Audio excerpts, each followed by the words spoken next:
Hello friends, હું જીઓટી gadget સુરતથી. આજે હું તમારી સાથે લાડીમાં મળે એવો વેજ મંચુરિયન ફ્રાઈડ રાઈસ ઘરે કેવી રીતે બનાવવો એની રેસિપી શેર કરીશ. મંચુરિયન અને શાકભાજીથી ભરપૂર આ રાઈસ ખાવામાં બહુ જ ટેસ્ટફુલ લાગે અને ઘરમાં નાના મોટા બધાને જ ભાવે એવો હોય છે. તો ચાલો આ મજેદાર રેસિપી શરૂ કરીએ. સૌથી પહેલાં ફ્રાઈડ રાઈસ માટે ચોખા બાફી લઈશું. એના માટે એક વાસણમાં 2 કપ આવા બોઇલ રાઈસ લઈશું. અને બિરયાનીના ચોખા પણ કહી શકાય, જે દરેક કરિયાણાની દુકાનમાં કે સુપર સ્ટોરમાં સરળતાથી મળી રહે. ચોખા 2 થી 3 વાર પાણી વડે સારી રીતે ધોઈને કોરા કરી લઈશું. ચોખા બાફવા માટે એક વાસણમાં અડધો લીટર જેટલું પાણી લઈને સ્ટવ ઉપર ગરમ કરવા મૂકી દીધું. એમાં સ્વાદ પ્રમાણે 1 ટીસ્પૂન મીઠું અને અડધી ટીસ્પૂન જેટલો લીંબુનો રસ નાખીને સારી રીતે મિક્સ કરીશું. ત્યાર પછી પાણી સારી રીતે ગરમ થાય એટલે એમાં ધોઈને રાખેલા ચોખા ઉમેરીને મિક્સ કરીશું. હવે ગેસ ફ્લેમ લો ટુ મીડિયમની વચ્ચે રાખીને આ વાસણ ઉપર આ રીતે અડગું ઢાંકણ લગાવીશું. ચોખા બફાય છે ત્યાં સુધી એક વાસણમાં મંચુરિયનના ગોળા બનાવવા માટે શાકભાજી ભેગા કરી લઈએ. 4 કપ ભરીને ખમણેલું કોબી લીધું. એમાં પાણીનો ભાગ વધારે હોય છે, માટે આમ થોડું થોડું હાથમાં લઈને 2 હાથ વડે દબાવીને એમાંનું પાણી કાઢી લઈશું. આશરે અડધો કપથી ઉપર આમાંથી પાણી છૂટું પડ્યું. હજુ આમાં બીજા શાકભાજી ઉમેરીશું, એમાં પણ પાણીનો ભાગ હોય છે.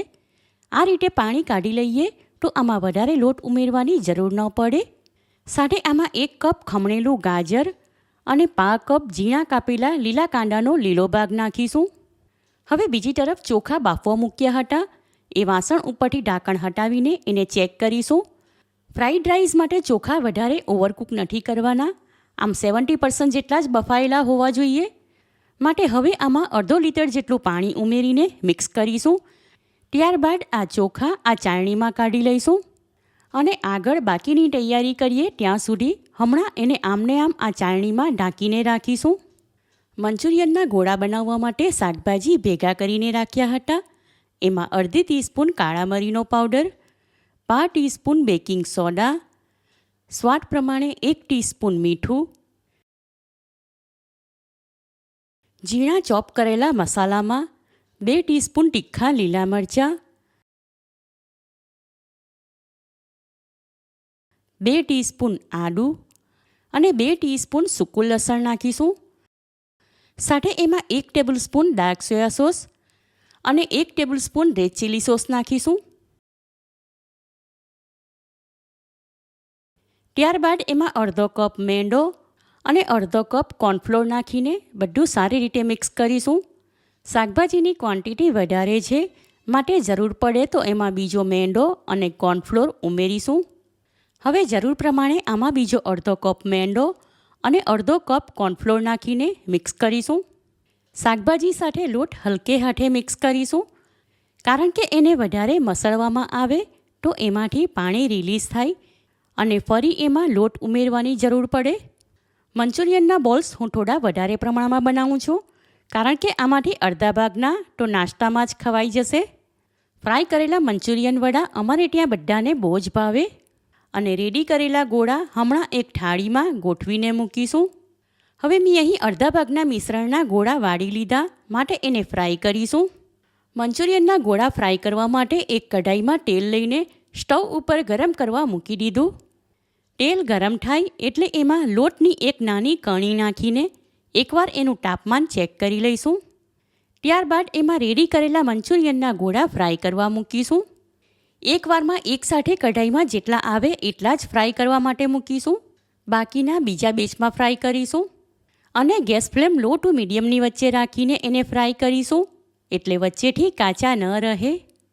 ફ્રાય કરવા મૂકેલા મંચુરિયનના ગોળા થોડી વારે ફેરવતા રહીશું, એટલે દરેક સાઈડેથી એક સરખા ફ્રાય થાય. આશરે 7 થી 8 મિનિટ પછી ફર્સ્ટ બેચના ગોળા ગોલ્ડન કલરના ફ્રાય થઈ ગયા, માટે એને તારવાળી જાળીમાં લઈને એક ચાળણીમાં મૂકીશું, એટલે એમાં વધારાનું તેલ હોય એ નીકળી જાય અને ક્રિસ્પી જ રહે. ત્યાર પછી આ જ પ્રમાણે બાકીના ફ્રાય કરી લઈએ. થોડા કરીને 3 બેચમાં મંચુરિયનના ગોળા ફ્રાય કરી લીધા. અવાજ સાંભળીને તમને લાગશે કે વડા ઉપરથી ઘણા સરસ ક્રિસ્પી છે અને અંદરથી પોચા, ખાવામાં બહુ જ ટેસ્ટી લાગે છે. ફ્રાય કરેલા આ વડાને લઈને ડ્રાય મંચુરિયન કે ગ્રેવીવાળું પણ બનાવી શકાય. અહીં આપણે મંચુરિયન ફ્રાઈડ રાઈસ બનાવીશું. એના માટે આ મંચુરિયન બોલ્સ રેડી છે અને રાઈસ પણ બાફી લીધા હતા. સાથે મેં અહીં થોડા ઝીણા કાપેલા શાકભાજી લીધા. એમાં એક મોટી સાઇઝનું કે 1 કપ જેટલા કાપેલા કેપ્સિકમ, 1 કપ ગાજર અને 1 કપ જેટલા ઝીણા કાપેલા લીલા કાંદાનો સફેદ ભાગ અને અડધો કપ જેટલા ઝીણા કાપેલા લીલા કાંદાનો લીલો ભાગ, ઝીણું ચોપ કરેલું સૂકું લસણ, આદું અને 1/3 કપ જેટલા નાની ટુકડીમાં કાપેલા કાંદા લીધા. એક મીડિયમ સાઇઝના વાડકામાં 1 કપ પાણી લીધું છે. એમાં 1 tablespoon cornflour, 1 tablespoon tomato ketchup, 1 tablespoon red chilli sauce અને 1 ટેબલસ્પૂન ડાર્ક સોયા સોસ નાખીને મિક્સ કરીશું. હવે આગળ રાઈસ બનાવવા માટે જે કઢાઈમાં મંચુરિયનના બોલ્સ ફ્રાય કર્યા હતા એ જ કઢાઈ વાપરીશું. એમાં 2 ટેબલસ્પૂન જેટલું તેલ રાખીને બાકીનું કાઢી લીધું. તેલ ગરમ થાય એટલે એમાં 1 ટેબલસ્પૂન ઝીણું ચોપ કરેલું સૂકું લસણ, 1 ટેબલસ્પૂન આદું અને અડધા સ્પૂન જેટલા લીલા મરચાં નાખીશું. મસાલા થોડી સેકન્ડ માટે સાંતળી લીધા બાદ હવે એમાં ઝીણા કાપેલા કેપ્સિકમ, કાંદા, ગાજર અને ઝીણા કાપેલા લીલા કાંદાનો સફેદ ભાગ ઉમેરીને મિક્સ કરીશું. હવે ગેસ ફ્લેમ મીડિયમ તરફ રાખીને કઢાઈમાં કન્ટિન્યુ ટમેટો ફેરવતા રહીશું. એમાં સ્વાદ પ્રમાણે 1 ટીસ્પૂન મીઠું અને અડધી ટીસ્પૂન જેટલો કાળા મરીનો પાવડર નાખીને મિક્સ કરીશું. મીડિયમ ફ્લેમ પર 2 મિનિટ માટે શાકભાજી સાંતળી લીધા એટલે એની ઉપર હલકી ગોલ્ડન છાંટ આવી ગઈ. હવે એમાં 1 ટીસ્પૂન કાશ્મીરી લાલ મરચું નાખીને મિક્સ કરીશું. તેમજ પાણીમાં કોર્નફ્લોર અને સોસ મિક્સ કરીને રાખ્યા હતા એ ઉમેરીને બધું સારી રીતે મિક્સ કરી લઈએ. જરૂર પ્રમાણે કઢાઈમાં બીજું 1 થી 2 ટેબલસ્પૂન જેટલું પાણી ઉમેરીશું. હવે કઢાઈમાંનો સોસ ગરમ થઈને ઉકળવા લાગશે એટલે એનો કલર બદલાઈ જશે. આશરે 2 મિનિટમાં જ સોસ ગરમ થઈને ઉકળવા લાગ્યો અને એનો કલર હવે પહેલાં કરતાં બદલાઈને ટ્રાન્સપરન્ટ જેવો થઈ ગયો. માટે આ ટાઈમ પર એકવાર એને ટેસ્ટ કરી લઈશું. સોસ ખૂબ જ ટેસ્ટી ચટપટો છે, એમાં કંઈ પણ નાખવાની જરૂર નથી. માટે આ ટાઈમ પર એમાં ફ્રાય કરેલા મંચુરિયનના બોલ્સ નાખીને મિક્સ કરીશું. ત્યાર પછી તરત જ એમાં બાફેલા રાઈસ નાખીને મિક્સ કરી લઈએ. ગેસ ફ્લેમ હવે મીડિયમથી લો તરફ રાખીને થોડીવાર માટે રાઈસ થવા દઈશું. સાથે એમાં ઝીણા કાપેલા લીલા કાંદાનો લીલો ભાગ અને અડધો કપ જેટલું લાંબી પટ્ટીમાં કાપેલું કોબી નાખીને સારી રીતે મિક્સ કરીશું. રાઈસ રેડી છે તો હવે ગેસ ફ્લેમ ઓફ કરીને એને સર્વ કરીશું. Super tasty Manchurian fried rice ready છે. જોઈને તરત જ ખાવાનું મન થઈ જાય એવો આ રાઈસ તમે આ રીતે બનાવશો તો છોકરાઓને ચોક્કસ ભાવશે. મંચુરિયન ફ્રાઈડ રાઈસ બપોરના કે સાંજના ટાઈમ પર ખાવા માટે બનાવી શકાય અને આ એક જ રાઈસ તમે બનાવશો તો એની સાથે શાક રોટલીની પણ જરૂર ન પડે. સુરતનું ફેમસ આ સ્ટ્રીટ ફૂડ તમે ક્યારે નહીં ખાધું હોય તો આ રેસીપી ચોક્કસ ટ્રાય કરો. રેસીપી પસંદ આવી હોય તો વિડીયોને લાઇક કરીને વધારેમાં વધારે શેર કરો.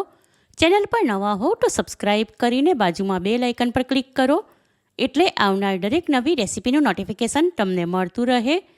ફરી મળીશું એક નવી રેસીપી સાથે. ઈટ હેલ્ધી એન્ડ સ્ટે હેલ્ધી.